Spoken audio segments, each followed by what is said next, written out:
SIR আতঙ্কে একাধিক মৃত্যু আর এই সমস্ত কিছু নিয়ে তৃণমূলের শীর্ষ নেতৃত্ব কি অভিযোগ করছেন দেখাবো আপনাদের, দেখুন। আতঙ্ক তৈরি করছে কে, কারা তৈরি করছে, আর তারা তার দায় নিচ্ছে না কেন? একজন মানুষ নাগরিক হিসেবে তার নাগরিকত্বের পরিচয় নতুন নতুন করে বারবার দিতে হবে, এ কে বলছে? একবার ভোট দিয়েছেন, একবার নয়, যে মানুষগুলির প্রাণ যাচ্ছে তারা বহুবার ভোট দিয়েছেন। সে বহুবার ভোট সবাই জানে। ভারতবর্ষে সংবিধান অনুযায়ী যে আইন তৈরি হয়েছে, সেই আইনে ভোটার লিস্টে নাম তোলাটা একটা কন্টিনিউয়াস প্রসেস। তো সে তুলতেই পারে, তোলবার পরে ভোট দিয়েছে, ভোটার লিস্টে নাম উঠেছে, আবার গিয়ে তাকে ভোটের জন্য তার নিজের নাগরিকত্বের পরিচয় দিতে হবে।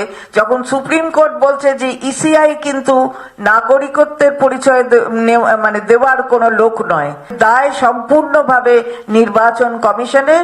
এবং যারা সবচেয়ে বড় কথা, আমাদের যিনি একেবারে মাথায় রয়েছেন শ্রীযুক্ত জ্ঞানেশ কুমার, তাকে তো এই দায় নিতেই হবে।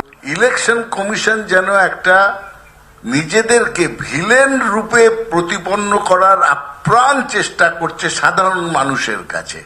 একটা সাংঘাতিকভাবে অপরিকল্পিত এবং প্রস্তুতিহীন একটা পদ্ধতি তারা শুরু করলেন, গায়ের জোরে চাপ দিয়ে